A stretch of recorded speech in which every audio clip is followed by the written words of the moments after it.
안녕하십니까. 오늘은 아빠의 선택 두 번째 차량을 한번 알아보도록 하겠습니다. QM6입니다. 네, 안녕하십니까. 가온파더입니다. 인사해주세요. QM6 페이스리프트 모델이 곧 출시가 된다고 그런 소식이 지금 들려오고 있습니다. 네, 안녕하세요. QM6에서 조금 아쉬웠던 부분들이 많이 보완이 돼서 가격은 거의 대동소이하게 해서 출시가 된다고 합니다.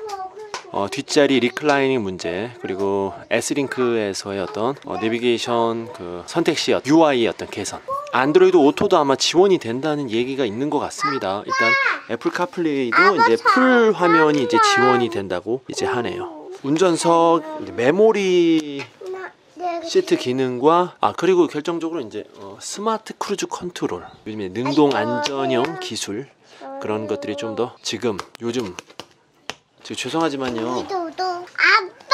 네, 어떻게 생각하십니까, 가오씨? 놀자. 잠깐 그럼 화면 인사 좀 해주세요. 알았다. 아빠 나랑 놀자. 너 누구십니까? 어머, 한가운이에요. 여기가 어딥니까? 여기는 할머니지. 나 넘어질 것 같아요. 깨끗하. 깨끗하다. 네. 안녕하십니까. 또 이렇게 화면 속에서 살짝 튀어나왔습니다. 사실 이런 기능, 이거 좀 약간 그게 대단한 건 아니지만 전자판 편집 기술이 좀 들어가야 되거든요. 하지만 이럴 수밖에 없었던 이유가 있습니다. 그냥 이대로 쭉 흘러가는 영상을 거의 다 만들었는데, 이번에 QM6 LPG 모델이 출시되면서 아마 전면적으로 옵션들이 다 바뀌면서 트림별로 가격도 미세 조정이 될 것으로 보입니다. 제가 열심히 만들어 놓은 영상들이요, 조금 쓸모가 없어질 것 같은 불안한 느낌이 좀 드네요. 일단 LPG 차량 가격이 공개가 되었습니다. 근데 좀 웃긴 것이 이 가격이, 그래서 가격표가 SE 트림에 4개가 적혀 있어요. 그래서 다시 물결 표시로 되어 있어서 아직까지 정확한 가격이 책정된 건 아닌 것 같네요. 다시 뭘까요? 몇 가지 특징은요, 물론 영상에 남기긴 했었지만 강조했던 LED 있죠, LED. 기본 중에 기본 아닙니까? LED 좀 해줍시다. 요즘 다 전구고 뭐고 다 LED고 온 세상이 다 LED 천지고, 다이소에서도 그 LED 등 1,000원 2,000원 하는데, 자동차는 언제까지 이거 LED를 안 해줄 겁니까? 언제까지 전구 써야 돼요? 전구 구하는 게 더 힘들겠다 요즘에는. 모든 QM6의 안개등이 장착이 되었는데요, 무려 스퀘어 타입의 LED 전방 안개등이 이번에 장착이 된다고 하네요. 그 전에는 안개등은 안개등인데 SE는 그냥 안개등이었고 LE부터 LED 안개등이었거든요. 코너리 기능이 포함된 LED 전방 안개등. 참고로 요거는 산타페에서는 최상위 등급에서만 안개등이 있습니다.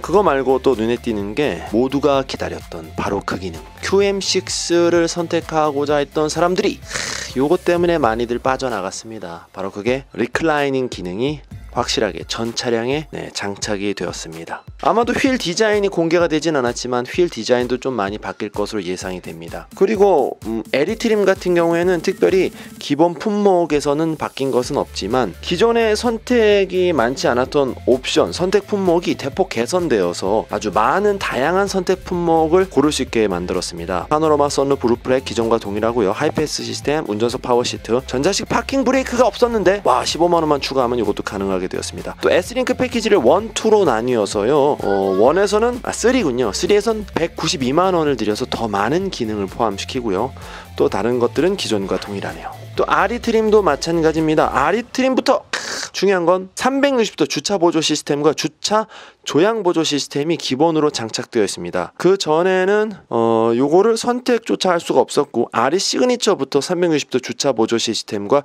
주차 조향 보조 시스템이 들어갔거든요. 이젠 RE에서도 기본으로 장착되어 나옵니다.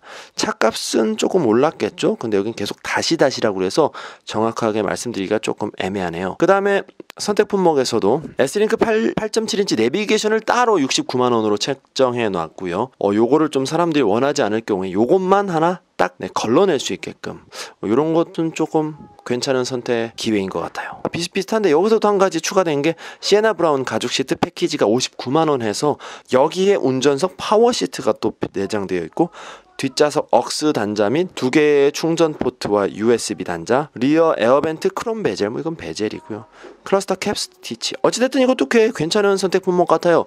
59만원만 선택하면 브라운 가죽 시트와 운전석 파워 시트를 추가로 달 수 있기 때문에 괜찮은 옵션이 하나 추가로 들었습니다. RE 시그니처 같은 경우엔 이런 것들이 다 모두가 완비가 되어 있고요. RE 트림에서 S링크 8.7인치 내비게이션만 따로 떨어져 나와서 좀 더 소비자가 원하는 사양의 자동차를 만들 수 있게끔 선택의 기회를 넓혀놨습니다. 그런 부분이 좀 눈에 띕니다. 드라이빙 어시스트 패키지. 아직까지 여기는 어댑티브 크루즈 컨트롤은 포함되어 있지 않네요. 아마 차후에 가솔린과 디젤 모델에서 출시가 될 것으로 보입니다. 그때 또 나와야 또 팔아먹지 않습니까? 지금 여기서 다 공개해버리면은 그때 또 삼성 또 장사가 잘 안 되잖아요. 지금도 가뜩이나 지금 꼴찌인데 지금 또 노사 양측이 또 협상이 안 돼서 계속 파업을 하네. 막 생산성이 떨어지고 막 난리가 났습니다. 노사 양측의 어떤 정확한 입장을 제가 모르기 때문에 뭐라고 할 수는 없겠지만 어느 정도 회사가 어려운 입장에선 아빠 너무 추워. 옷 입을까요? 엄마 가온이가 춥대요. 알았어, 옷 가지고 갈게. 좀 양쪽이 다 양보와 배려로 협상을 좀 해야 될 거라고 봅니다. 왜냐면 지금 보니까 자동차 회사 우리나라 판매 순위 보니까 르노 삼성이 꼴찌입니다. 꼴찌.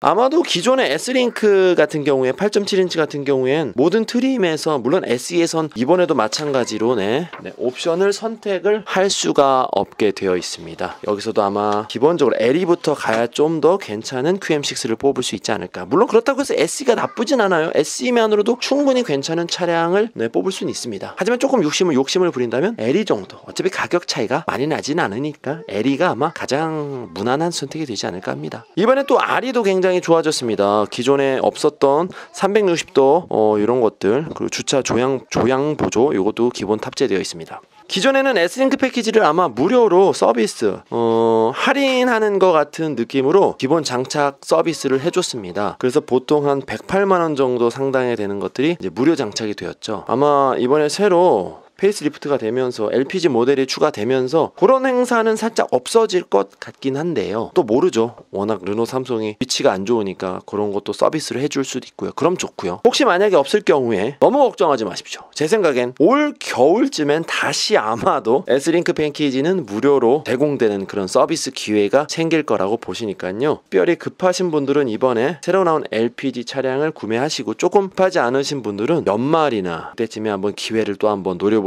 게 어떨까라는 생각을 해봅니다. 자세한 옵션별 상황 계산을 해서 트림별로 어떤 차이가 있는지, 어떤 가격 차이가 있는지는 정확한 가격이 나온 다음에 한번 알아보도록 하겠습니다. 지금까지 가족을 위한 아빠의 선택을 계속하고 있는, 아직도 많이 남았습니다. 이제 QM6 끝났네요. 아직 끝나지도 않았죠. 아직 가격표가 정확하게 나오지 않았으니까. 다음에는 소렌토와 팰리세이드 한번 가보도록 하겠습니다. 구독, 좋아요는 제가 영상을 만드는 데 많은 힘이 납니다. 시청해주신 모든 분들 대단히 감사합니다. 그럼 마치도록 하겠습니다.